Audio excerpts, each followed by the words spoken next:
Assalamualaikum warahmatullahi wabarakatuh. Saya Asni, Jurnalistik C 2018.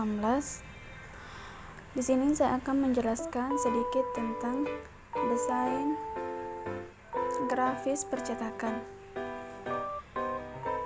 Pertama, saya akan menjelaskan apa itu desain grafis.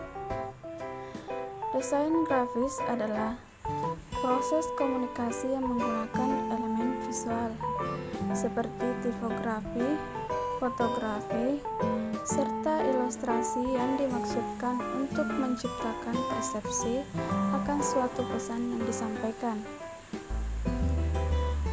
Bidang ini melibatkan proses komunikasi visual dan desain komunikasi.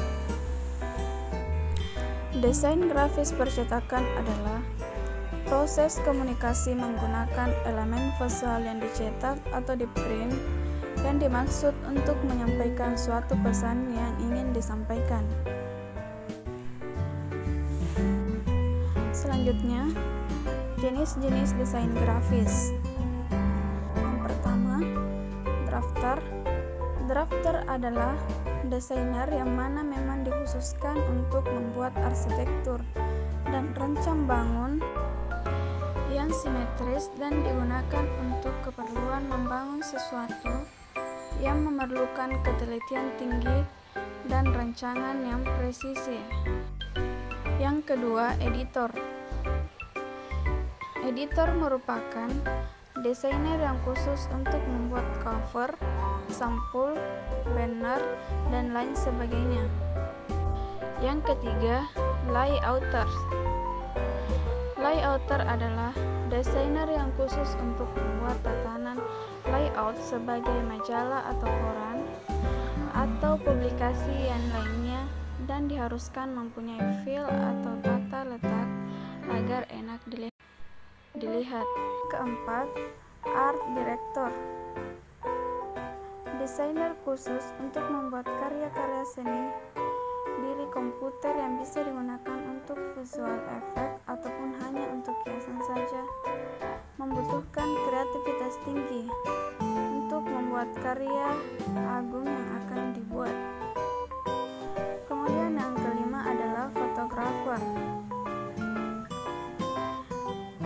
Desainer khusus yang selain melakukan pengeditan foto juga merangkap sebagai fotografer. Harus memiliki talenta khas fotografer serta mampu mengedit foto sesuai event atau perfect. Yang keenam, animator. Desainer khusus bekerja pada bidang motion graphic, iklan atau film presentasi fantasi. Harus memiliki daya tahan tinggi, pengetahuan yang tinggi, pengalaman dan harus menguasai Macromedia Flash, Adobe Flash, After Effects, 3D Maya, GIF Animator, dan Corel Draw. Yang ketujuh, visualisator. Desainer khusus untuk memberikan gambaran sebuah produk atau karya dalam bentuk real atau 3D dan harus memiliki kemampuan otak kanan yang cukup tinggi serta harus menguasai 3D Max, AutoCAD, Swift 3D, Digital Cray. Kemudian yang kedelapan, video editor. Hasil gambar untuk video editor desainer khusus untuk mengedit video atau film dan juga merangkap sebagai video shooter. Harus memiliki imajinasi tinggi dan harus menguasai Adobe After Effects. Dan yang terakhir, integrated designer. Desainer khusus yang membutuhkan integrasi dengan programmer, misalnya di pembuatan game, CD interaktif, web design, dan sebagainya. Unsur-unsur yang terdapat dalam desain grafis. Yang pertama, garis atau line. Garis merupakan unsur dasar dalam sebuah bentuk desain. Unsur garis adalah unsur yang merupakan titik atau poin yang saling berhubungan dengan titik atau poin lainnya. Yang kedua, bentuk atau bidang. Bentuk atau bidang adalah sebuah bentukan yang memiliki bentuk seperti lingkaran, kotak, segitiga, ataupun bentuk lainnya yang memiliki diameter tinggi dan lebar. Kemudian yang ketiga adalah tekstur.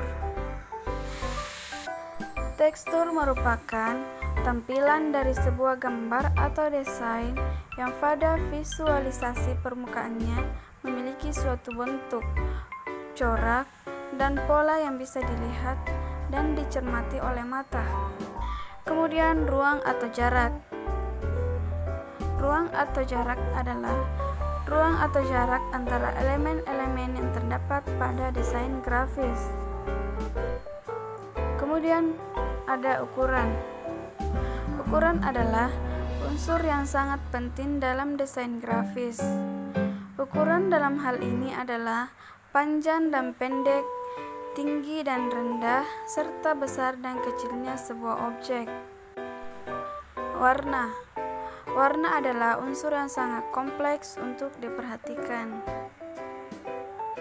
Kemudian, gelap terang merupakan unsur yang menentukan sebuah desain menjadi lebih indah dipandang mata atau tidak. Prinsip desain grafis. Prinsip desain terdiri atas 5. Yang pertama, keseimbangan.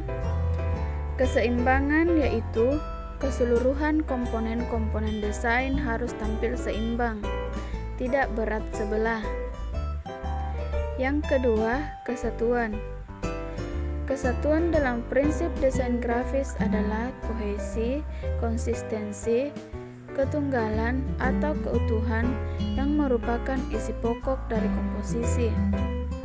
Yang ketiga, ritme.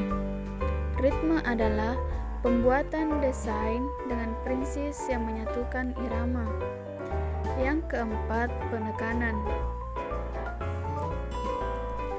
Dalam desain, ada hal yang perlu ditonjolkan lebih dari yang lain.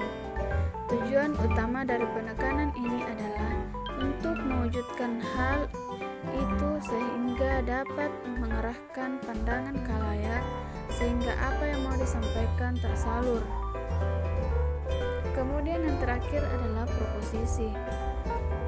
Proposisi merupakan hubungan perbandingan antara bagian dengan bagian lain atau bagian dengan elemen keseluruhan. Pada kesempatan kali ini, hanya itu materi yang dapat saya sampaikan. Wassalamualaikum warahmatullahi wabarakatuh.